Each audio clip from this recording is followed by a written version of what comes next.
Tata IPL match number 22 CSK toss ని గెలిచి first batting ని చూస్ చేసుకున్నారు. ఈ మ్యాచ్ అయితే అయింది చెన్నై హోమ్ గ్రౌండ్ అయిన చిదంబరం స్టేడియంలో. దీపక్ చాహర్ కి ఇంజురీ అవ్వటం వల్ల తను ఈ మ్యాచ్ అయితే ఆడలేదు. దాంతో ఫస్ట్ ఓవర్ వేయడానికి తుషూర్ దేశపాండే వచ్చాడు. ఇంకా దేశపాండే వచ్చి ఫస్ట్ ఓవర్లోని ఫస్ట్ బాల్కే ఫిల్ సాల్ట్ వికెట్ ని తీసేశాడు. తర్వాత సునీల్ నారాయణ్ బాగా ఆడుతుండగా సడన్ గా తనకి కొంచెం షోల్డర్ ఇంజురీ అయ్యింది. అప్పుడు ఫిజియో వచ్చి ఆ ఇంజురీని సెట్ చేశాడు. తర్వాత పవర్ ప్లే ముగిసేసరికి కేకేఆర్ టీం 56/1 వికెట్ కోల్పోయింది. ఇక పవర్ ప్లే తర్వాత జడేజా అటాక్ లోకి వచ్చాడు. వచ్చి మ్యాజిక్ చేశాడు. రాగానే జడ్డు ఫస్ట్ బాల్ కే రఘువంశీ వికెట్ తీసేశాడు. ఇక రఘువంశీ రివర్స్ స్వీప్ ఆడబోయాడు, కానీ అది మిస్ అయ్యి ప్యాడ్స్ కి తగిలింది. దానితో Dhoni and Jadeja big appeal చేశారు. అంపైర్ కూడా అవుట్ ఇచ్చాడు. తర్వాత అదే ఓవర్లో సునీల్ నారాయణ్ కూడా అవుట్ అయ్యాడు. 6th ఓవర్లోని 5th బాల్ కి సునీల్ నారాయణ్ ఒక భారీ షాట్ ఆడబోయి లాంగ్ ఆఫ్ లో క్యాచ్ ఇచ్చి అవుట్ అయ్యాడు. ఇక్కడ నారాయణ్ అవుట్ అయినప్పుడు తన షోల్డర్ ఇంజురీ ఎఫెక్ట్ క్లియర్ గా కనిపించింది, లేదంటే మ్యాచ్ మరోలా ఉండేది. అలా సునీల్ నారాయణ్ 20 బాల్లో 27 రన్స్ చేసి అవుట్ అయ్యాడు.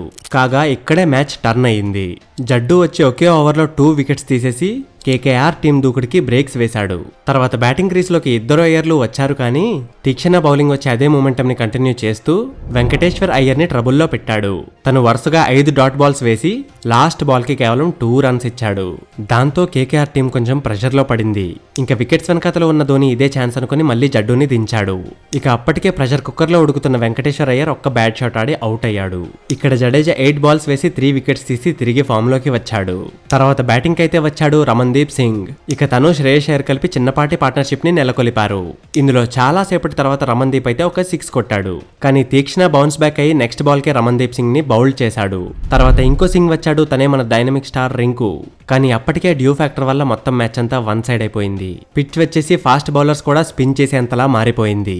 శ్రేయస్ అండ్ రింకు భారీ షాట్స్ కోసం చూశారు, కానీ కనెక్షన్ కుదరలేదు. ఇక 16.4 ఓవర్ దగ్గర రింకు బిగ్ షాట్ కోసం వెళ్లి ప్లే డౌన్ అయ్యాడు. తర్వాత గేమ్ లోకి రసల్ వచ్చాడు. రాగానే రసల్ అవుట్ అయ్యేవాడు, కానీ ధోని ఆ క్యాచ్ ని మిస్ చేశాడు. అయినా కూడా సిఎస్కే బౌలర్స్ తనని కూడా ఇబ్బంది పెట్టారు. చివరికి రసల్ 19th ఓవర్లో దేశపాండే వేసిన సెకండ్ బాల్ ని బౌండరీ బయటికి పంపించే ప్రయత్నంలో తనే బయటికి వెళ్లిపోయాడు. అలా రసల్ 10 బాల్స్ కి 10 రన్స్ చేసి అవుట్ అయ్యాడు. తర్వాత లాస్ట్ ఓవర్ ని వేయడానికి ముస్తాఫిజుర్ వచ్చాడు.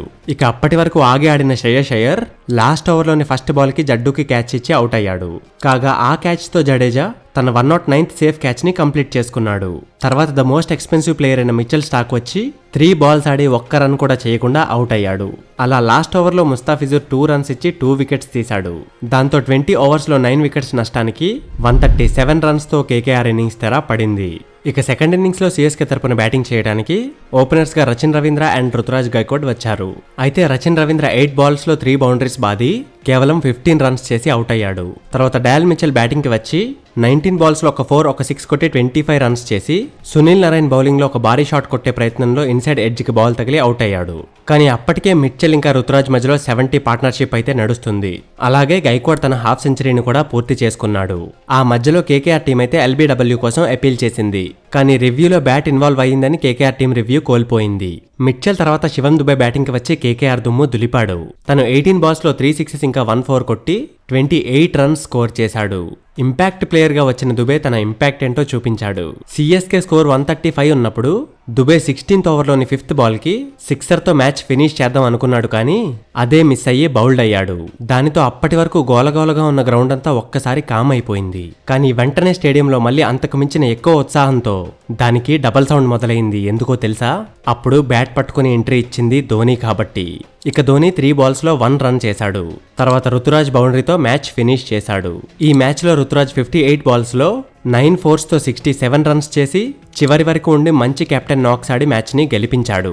అలా సిఎస్కే ఇంకా 14 బాల్స్ మిగిలుండగానే 7 వికెట్స్ తో మ్యాచ్ ని గెలిచేసింది. ఇక ఈ మ్యాచ్ లో Ravindra Jadeja player of the match award ని అందుకున్నాడు. జడ్డు 4 ఓవర్స్ వేసి ఓన్లీ 18 రన్స్ ఇచ్చి 3 వికెట్స్ ని తీసేశాడు. సో ఫ్రెండ్స్, ఇదే Tata IPL match number 22 CSK versus KKR లో జరిగింది. వీడియోని ఇక్కడ దాకా చూసారంటే వీడియోని ఒక లైక్ కూడా చేసేసే ఉంటారు, చేయకపోతే ఇప్పుడు చేసేయండి. ఇలానే మ్యాచ్ అప్డేట్స్ ఇంకా డీటెయిల్డ్ అనాలిసిస్ గురించి తెలుసుకోవడానికి మన ఛానల్ ని ఫాలో అయిపోతూ ఉండండి.